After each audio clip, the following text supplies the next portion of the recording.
Hi friends, ಎಲ್ಲರೂ ಹೇಗಿದ್ದೀರಾ? I hope ನೀವು ಚೆನ್ನಾಗಿದ್ದೀರಾ ಅಂತ ತಿಳ್ಕೊಳ್ತೀನಿ. ಇವತ್ತು ಸಖತ್ ಟೇಸ್ಟಿಯಾಗಿ ಹಾಗೆ ಈಸಿಯಾಗಿ ಹೇಗೆ ನಾವು ವೆಜಿಟೇಬಲ್ ಕುರ್ಮಾನ ಹೋಟೆಲ್ ಸ್ಟೈಲಲ್ಲಿ ಮಾಡ್ಕೊಳ್ಬಹುದು ಅಂತ ತಿಳಿಸ್ಕೊಡ್ತೀನಿ.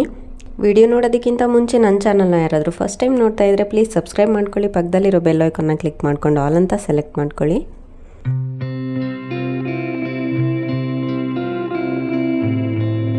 ಮೊದಲಿಗೆ ಸ್ಟವ್ನ ಆನ್ ಮಾಡಿಕೊಂಡು ಒಂದು ಕಡಾಯಿನ ಇಟ್ಟು ಅದಕ್ಕೆ ಆಯಿಲ್ನ ಹಾಕ್ಕೊಳ್ತಾ ಇದ್ದೀನಿ. ಅದಕ್ಕೆ ಒಂದು ಚಕ್ಕೆ, ಒಂದು ಏಲಕ್ಕಿ, ಹಾಗೆ ಒಂದು 3 ಲವಂಗನ ಹಾಕಿ ಒಂದು ಪಲಾವ್ ಎಲೆನ ಆ್ಯಡ್ ಮಾಡ್ಕೊಳ್ತಾ ಇದ್ದೀನಿ. ಇದಕ್ಕೆ ಕಟ್ ಮಾಡಿ ಇಟ್ಕೊಂಡಿರುವಂಥ ಈರುಳ್ಳಿನ ಆ್ಯಡ್ ಮಾಡ್ಕೊಳ್ತಾ ಇದ್ದೀನಿ. ಈರುಳ್ಳಿ ಸ್ವಲ್ಪ ಫ್ರೈ ಆದಮೇಲೆ ನಿಮಗೆ ಬೇಕು ಅಂದರೆ ಶುಂಠಿ ಬೆಳ್ಳುಳ್ಳಿ ಪೇಸ್ಟ್ ಇದಕ್ಕೆ ಆ್ಯಡ್ ಮಾಡ್ಕೊಳ್ಬಹುದು. ನಾನು ಮಸಾಲೆಗೆ ಆ್ಯಡ್ ಮಾಡ್ಕೊಳ್ಳೋಣ ಅಂತ ಶುಂಠಿ ಬೆಳ್ಳುಳ್ಳಿ ಪೇಸ್ಟ್ ಇದಕ್ಕೆ ಆ್ಯಡ್ ಮಾಡ್ಕೊಳ್ತಾ ಇಲ್ಲ. ಈರುಳ್ಳಿ ಚೆನ್ನಾಗಿ ಫ್ರೈ ಆಗಿದೆ. ಇವಾಗ ಇದಕ್ಕೆ ಕಟ್ ಮಾಡಿ ಇಟ್ಕೊಂಡಿರೋವಂಥ ಟೊಮೊಟೊನ ಆ್ಯಡ್ ಮಾಡ್ಕೊಳ್ತಾ ಇದ್ದೀನಿ. ಟೊಮೊಟೊ ಸ್ವಲ್ಪ ಹೊತ್ತು ಸ್ಮ್ಯಾಶ್ ಆಗಬೇಕು. ಸ್ಪೈಸಸ್ ಏನು ಇದಕ್ಕೆ ಆ್ಯಡ್ ಮಾಡ್ತಾ ಇಲ್ಲ, ನಾನು ಮಸಾಲೆಗೆ ಆ್ಯಡ್ ಮಾಡ್ತಾ ಇದ್ದೀನಿ.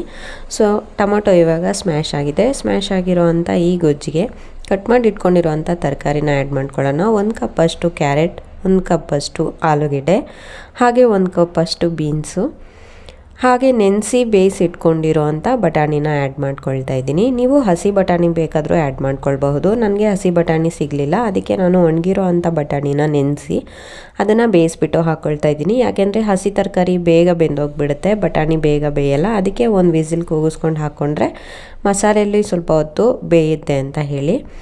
ಇವಾಗ ತರಕಾರಿನೂ ಕೂಡ ಸ್ವಲ್ಪ ಹೊತ್ತು ಫ್ರೈ ಮಾಡ್ಕೋಬೇಕು. ಎಣ್ಣೆಯಲ್ಲಿ ತರಕಾರಿ ಫ್ರೈ ಮಾಡಿಕೊಂಡು ಆಮೇಲೆ ಮಸಾಲೆ ಆ್ಯಡ್ ಮಾಡೋದ್ರಿಂದ ಟೇಸ್ಟ್ ತುಂಬ ಚೆನ್ನಾಗಿ ಬರುತ್ತೆ, ಹಾಗೆ ಸ್ಮೆಲ್ ಕೂಡ ಚೆನ್ನಾಗಿರುತ್ತೆ ಅಂತ ಹೇಳಿ.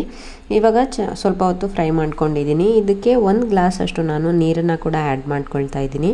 ಹಾಗೆ ರುಚಿಗೆ ತಕ್ಕಷ್ಟು ಉಪ್ಪನ್ನು ಹಾಕಿ ಇದನ್ನು ಮಿಕ್ಸ್ ಮಾಡಿಕೊಂಡು ಕ್ಲೋಸ್ ಮಾಡ್ಕೊಳ್ತಾ ಇದ್ದೀನಿ. ಇದು ಬೇಯೋ ಅಷ್ಟೊತ್ತಿಗೆ ಮಸಾಲೆ ಫುಲ್ ರೆಡಿ ಆಗಿಬಿಡುತ್ತೆ, ಟೈಮ್ ಕೂಡ ಸೇವ್ ಆಗುತ್ತೆ ಅಂತ ಹೇಳಿ. ಇವಾಗ ನೆಕ್ಸ್ಟು ಮಸಾಲೆಗೆ ರೆಡಿ ಮಾಡ್ಕೊಳ್ಳೋಣ. ನಾನೊಂದು ಚಿಕ್ಕ ಮಿಕ್ಸಿ ಜಾರ್ ತೊಗೊಂಡು ಇದಕ್ಕೆ 1 ಇಡಿ ಆಗುವಷ್ಟು ಹಸಿ ಕೊಬ್ಬರಿನ ಆ್ಯಡ್ ಮಾಡ್ಕೊಳ್ತಾ ಇದ್ದೀನಿ. ಹಾಗೆ ಪುದೀನಾನ ಆ್ಯಡ್ ಮಾಡ್ಕೊಳ್ತಾ ಇದ್ದೀನಿ. ಸುಲಿದಿಟ್ಕೊಂಡಿರೋವಂಥ ಬೆಳ್ಳುಳ್ಳಿ, ಹಾಗೆ 1 ಇಂಚ್ ಆಗುವಷ್ಟು ಶುಂಠಿ, ಒಂದು 4 ಹಸಿಮೆಣಸಿನ್ಕಾಯಿನ ಆ್ಯಡ್ ಮಾಡ್ಕೊಳ್ತಾ ಇದ್ದೀನಿ. ಹಾಗೆ ಒಂದು 6 ಗೋಡಂಬಿ, 1 ಸ್ಪೂನ್ ಗಸಗಸೆ, ಹಾಗೆ 1 ಇಂಚಷ್ಟು ಚಕ್ಕೆನ 3 ಪೀಸ್ ಮಾಡಿ ಹಾಕ್ಕೊಳ್ತಾ ಇದ್ದೀನಿ. ಅದ್ರ ಜೊತೆಗೆ ಒಂದು 4 ಲವಂಗ, 1 ಸ್ಪೂನಷ್ಟು ಸೋಂಪನ್ನ ಕೂಡ ಆ್ಯಡ್ ಮಾಡಿಕೊಂಡು ಇದಕ್ಕೆ ನೀರು ಆ್ಯಡ್ ಮಾಡಿಕೊಂಡು ರುಬ್ಕೊಳ್ತಾ ಇದ್ದೀನಿ. ಇದು ಫೈನ್ ಪೇಸ್ಟ್ ಆಗಿದೆ. ನೀವು ಖಾರಕ್ಕೆ ಬೇಕು ಅಂತ ಅಂದರೆ ಇನ್ನೂ ಒಂದು ಸ್ವಲ್ಪ ಹಸಿಮೆಣಸಿನ್ಕಾಯಿನ ಆ್ಯಡ್ ಮಾಡ್ಕೊಳ್ಬೋದು. ಹಸಿಮೆಣಸಿನ್ಕಾಯಿ ನಿಮ್ಗೆ ಇಷ್ಟ ಆಗಲ್ಲ ಅಂದರೆ ಮೆಣಸು ಅಥವಾ ಖಾರದ ಪುಡಿನ ಆ್ಯಡ್ ಮಾಡ್ಕೊಳ್ಳಿ. ಖಾರದ ಪುಡಿ ಆ್ಯಡ್ ಮಾಡಿದ್ರೆ ಕಲರ್ ಚೇಂಜ್ ಆಗುತ್ತೆ ಅಂತ ಹೇಳಿ ನಾನು ಹಸಿಮೆಣಸಿನ್ಕಾಯಿ ಮಾತ್ರ ಆ್ಯಡ್ ಮಾಡಿದ್ದೀನಿ ಅಷ್ಟೇ. ಇದು ಖಾರ ಜಾಸ್ತಿ ಇತ್ತು, ಅದಕ್ಕೆ 4 ಮಾತ್ರ ಮೆಣಸಿನ್ಕಾಯಿ ತೊಗೊಂಡಿದ್ದೀನಿ. ನಿಮಗೆ ಖಾರ ಕಡಿಮೆ ಇದ್ದರೆ ಅಥವಾ ಖಾರ ತುಂಬ ತಿಂತೀರಾ ಅಂತ ಅನ್ನೋ ಹಾಗಿದ್ರೆ ಇನ್ನೊಂದು ಸ್ವಲ್ಪ ಹಸಿಮೆಣಸಿನ್ಕಾಯಿ ಆ್ಯಡ್ ಮಾಡ್ಕೊಳ್ಳಿ. ಹಸಿಮೆಣಸಿನ್ಕಾಯಿ ಅಷ್ಟೊಂದು ಇಷ್ಟ ಆಗಲ್ಲ, ನಾವು ಯೂಸ್ ಮಾಡಲ್ಲ ಅನ್ನೋರು ಸ್ವಲ್ಪ ಮೆಣಸನ್ನು ಆ್ಯಡ್ ಮಾಡ್ಕೊಳ್ಳಿ, ಆವಾಗ ಖಾರ ಸರಿ ಹೋಗ್ಬಿಡುತ್ತೆ. ನೆಕ್ಸ್ಟು ಬೇಯಿಸ್ಕೊಂಡಿರೋ ಅಂಥ ತರಕಾರಿಗೆ ಈ ಮಸಾಲೆನ ಹಾಕ್ಬಿಟ್ಟು ಒಂದು ಸರ್ತಿ ಚೆನ್ನಾಗಿ ತಿರುಗಿಸ್ಕೊಳ್ತಾ ಇದ್ದೀನಿ. ಮಸಾಲೆ ಹಾಕುವಾಗ ನಿಮಗೆ ಎಷ್ಟು ಗಟ್ಟಿ ಕನ್ಸಿಸ್ಟೆನ್ಸಿ ಬೇಕಾ ಅಥವಾ ನಿಮಗೆ ತೆಳುವಾಗಿದ್ರೂ ಪರವಾಗಿಲ್ವಾ ಅಂತ ನೋಡಿಕೊಂಡು ನೀರನ್ನ ಆ್ಯಡ್ ಮಾಡ್ಕೊಳ್ಳಿ. ಹಾಗೆ ಟೇಸ್ಟ್ಗೆ ಎಷ್ಟು ಬೇಕೋ ಅಷ್ಟು ಉಪ್ಪನ್ನ ಆ್ಯಡ್ ಮಾಡಿಕೊಂಡು ಒಂದು ಸರ್ತಿ ಇದು ಚೆನ್ನಾಗಿ ಕುದಿಸ್ಕೊಳ್ತಾ ಇದ್ದೀನಿ.